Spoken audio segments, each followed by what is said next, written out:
Good morning students. आज का हमारा विषय है सिंधु सभ्यता में आर्थिक जीवन।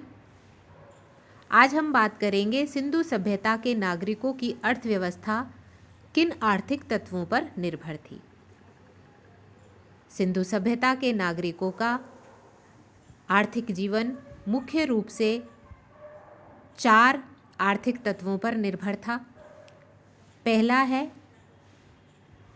उन्नत कृषि व्यवस्था। उनकी कृषि व्यवस्था अत्यधिक उन्नत थी और वे अपने लिए पर्याप्त मात्रा में कृषि उत्पादन करते थे। दूसरा, वे पशुपालन में भी पूरी तरह से प्रवीण थे, कुशल थे। तीसरा, वे क्योंकि सिंधु सभ्यता नगरीय सभ्यता थी, ऐसे में वहाँ के नागरिकों का विभिन्न प्रकार के उद्योग धंधों में दक्ष होना स्वाभाविक था। चौथा और सबसे महत्वपूर्ण तत्व है उनका समृद्ध आंतरिक और विदेशी व्यापार। अब हम एक एक करके इन चारों आर्थिक तत्वों के विषय में बात करेंगे। सबसे पहले हम बात करते हैं उनकी कृषि के विषय में। सैंधव निवासियों के जीवन का मुख्य उद्यम कृषि कार्य था। क्योंकि सिंधु घाटी की भूमि अत्यंत उपजाऊ थी, सिंधु तथा उसकी जो सहायक नदियां थी वो प्रतिवर्ष बाढ़ के पानी के साथ उर्वरा मिट्टी बहाकर लाती थी, जिसमें पैदावार काफ़ी अच्छी होती थी। अधिकांश नगर सुनिश्चित सिंचाई की सुविधा से युक्त उपजाऊ नदी तटों पर स्थित थे, उपजाऊ नदी तटों पर बसे हुए थे। जलवायु की अनुकूलता, भूमि की उर्वरता एवं सिंचाई की सुविधाओं के आधार पर विभिन्न स्थानों पर अलग अलग प्रकार की फसलें उगाई जाती थी। यहाँ के प्रमुख खाद्यान्नों में गेहूँ तथा जौ थे। यहाँ से हमें गेहूँ की 2 किस्में, क्लब गेहूँ तथा लघु आकार का गेहूँ मिली हैं। हड़प्पा तथा मोहनजोदड़ो से जौ की भी 2 किस्में हमें प्राप्त हुई हैं। गेहूँ और जौ के अतिरिक्त वे खजूर, सरसों, तिल, मटर तथा राई से भी परिचित थे। वे इन्हें भी उगाते थे। यहाँ से हमें धान के अवशेष या धान की फसल उपजाने के विषय में बहुत कम जानकारी मिली है। लोथल तथा रंगपुर से हमें मृत पिंड में लिपटे हुए धान की भूसी मिली है, लेकिन पुरातत्वविदों के अनुसार धान की ये भूसी निम्न कोटि के धान की है। रोजदी से हमें बाजरे की 6 किस्मों के विषय में जानकारी प्राप्त हुई है। सर्वप्रथम सैंधव वासियों ने कपास की खेती प्रारंभ की। ऐसा माना जाता है कि कपास की खेती का प्रारंभ पहली बार सिंधु सभ्यता के नागरिकों ने ही किया। मेसोपोटामिया में कपास के लिए सिंधु शब्द का प्रयोग किया जाता था। बाद में यूनानियों ने इसे सिंडन नाम दिया।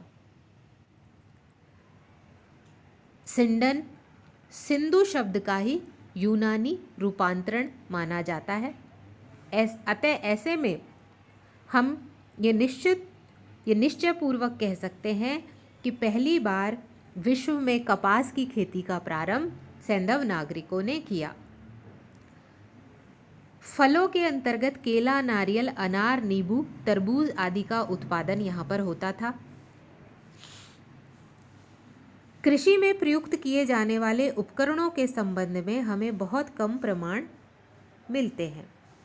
कालीबंगा में सिंधु संस्कृति से पूर्व के स्तर से हमें जुते हुए खेत का प्रमाण मिला है, जिससे ऐसा लगता है कि खेतों में हल चलाए जाते थे।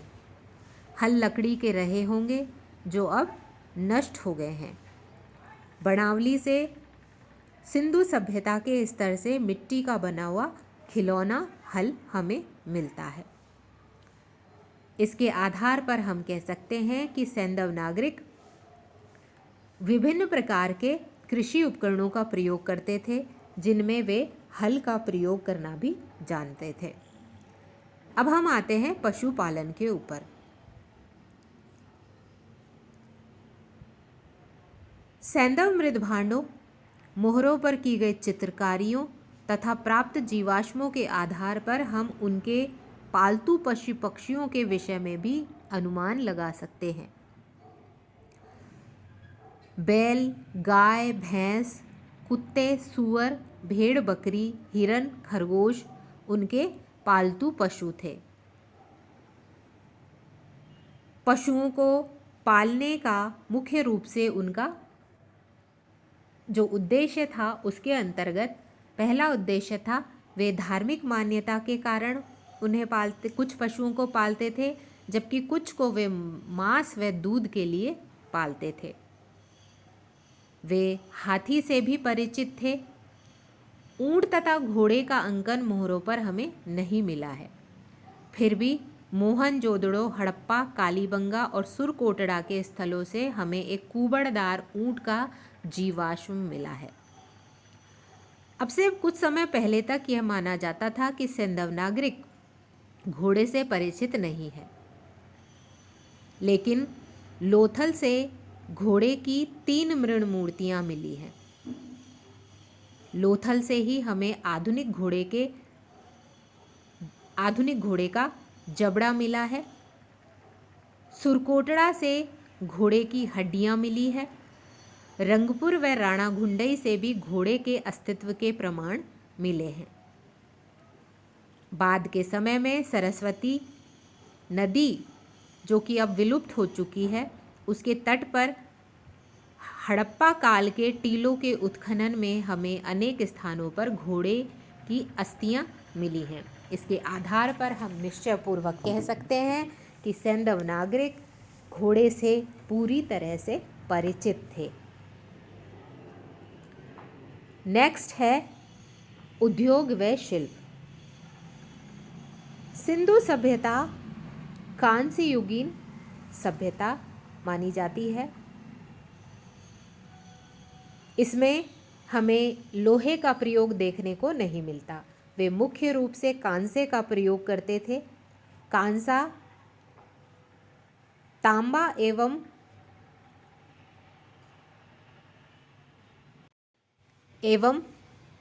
टिन को मिलाकर बनाया जाता था।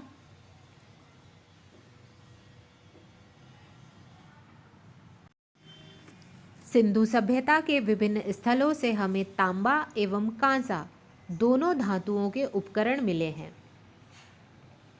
यहाँ से हमें बड़ी मात्रा में शुद्ध तांबे के प्रयोग के उदाहरण मिले हैं।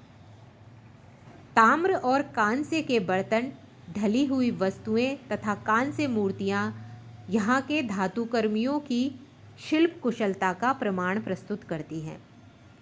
मोहनजोदाड़ो से प्राप्त कांसे की नर्तकी की मूर्ति यहाँ के कारीगरों की कांसे की वस्तुओं के निर्माण में कुशलता का एक सर्वश्रेष्ठ उदाहरण है।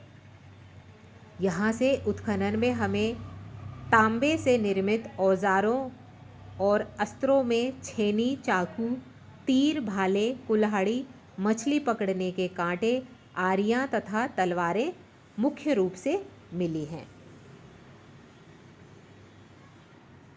मनकों, ताबीज़ों, सुइयों, जड़ाऊ पिनों तथा छोटे व्यक्तिगत आभूषणों के निर्माण में ये लोग सोने का प्रयोग करते थे, किंतु सोने की अपेक्षा यहाँ पर चांदी का अधिक प्रयोग किया जाता था, क्योंकि हमें चांदी के बड़े बड़े बर्तन और आभूषण यहाँ से प्राप्त होते हैं।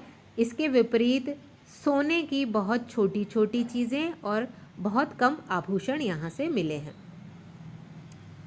मृदभांड मुख्यतः लाल अथवा गुलाबी रंग के हैं।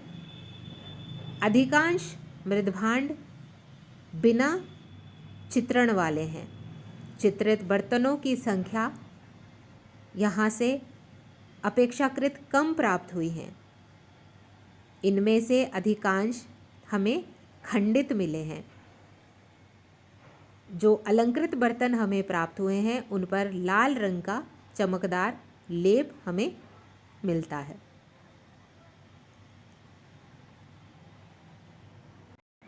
मनकों का निर्माण यहाँ पर एक विकसित उद्योग था।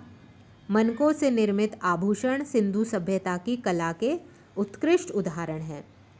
चनुदड़ों और लोथल में मनका बनाने वालों की एक पूरी कर्मशाला हमें मिली है। मनके सोने, चांदी, तांबे, चीनी मिट्टी, सैल खड़ी, अर्धकीमती पत्थरों, सीपी शंख और मिट्टी से बनाए जाते थे। इन मनकों को बड़ी सफाई से काटा और बींधा जाता था।